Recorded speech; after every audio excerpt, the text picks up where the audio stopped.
You said that something that you'd been thinking a lot about is this loneliness epidemic.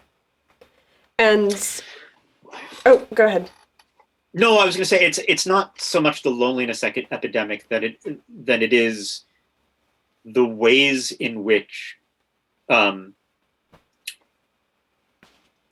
human life as it's lived in America in the year 2020, exposure, the political circumstances, the environmental circumstances, the technological circumstances are affecting the human mind and increasing certain symptoms and pernicious experiences like anxiety. The loneliness epidemic is just one aspect of that. And I think one consequence of the way we live now, and I'm by no means an expert on that. So one thing we've done on our planet that's been really cool is we turned to biomimetic design in tooling our cities. So we had this same problem originally, and we went through this crazy cataclysm where we had to move our planet to another solar system, and it was a whole mess. And we basically had to rebuild our cities from the ground up. And when we did it the second time, well, we had to rebuild everything, even the forests. And we decided to make the cities look like forests, basically. So we have these different technologies that look to nature and sort of build in these structures so that the experience of living in cities is more harmonious. In the same way, I think a lot of scientists on Earth are realizing that nature bathing is healthy. Do you think there's a possibility of that occurring on Earth? No. Uh-oh. I mean, I think it's lovely, but your experience was that it took a cataclysm. Sure. True.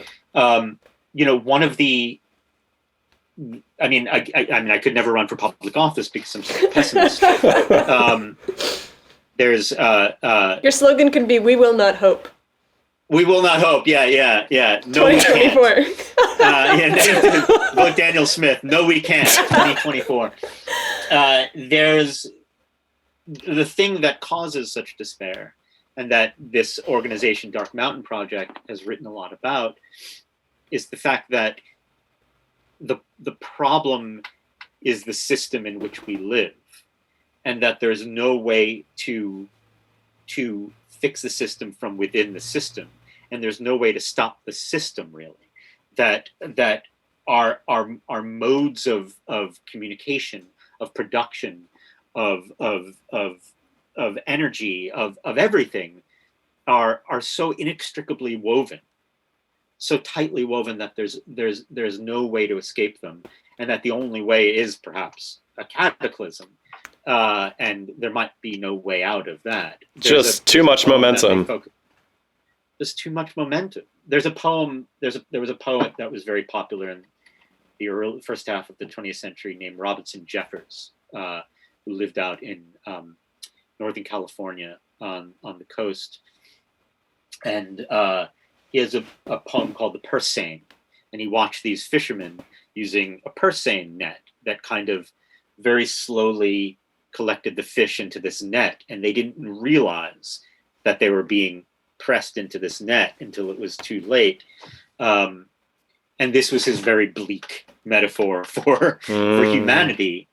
And this guy, Paul Kingsnorth, and others have written very well about essentially the inability to remove ourselves from the capitalism from which we're daily benefiting.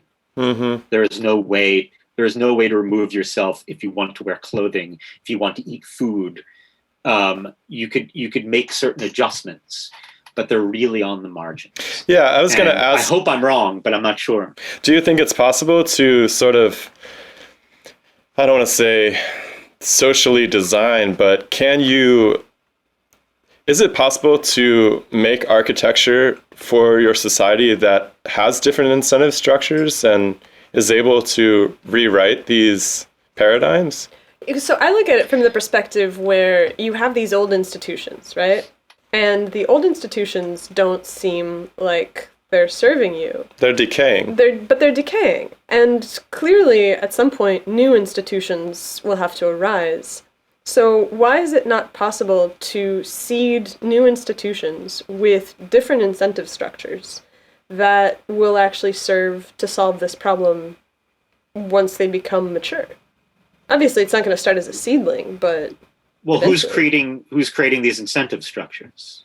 I You. mean, the problem, me. Well, I'm not. The problem is, if the problem is global, and then you need a global solution.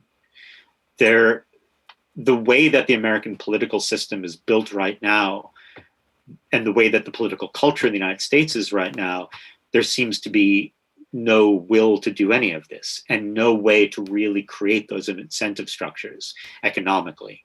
And even if we were, people in India and people in China want to live with the same air conditioning that we've been able to live with for decades. They want to be able to live in the middle class, and deserve to be able to.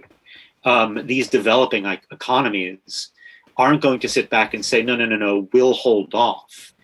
Now, you would need some sort of broad agreement, which we were making steps toward, but it just, for whatever reason, human nature, the way humans behave in groups, the way crowds work, the way political systems work, I'm not smart enough to say exactly why that didn't happen.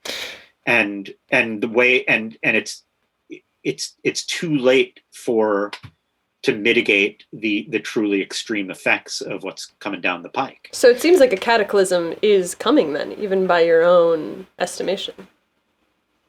Yeah. So then shouldn't the groundwork be laid now to restructure things in the aftermath of the cataclysm? And yes, please. I mean, I'm voting for the right people. I'm trying to vote for the right people. I'm not a politician.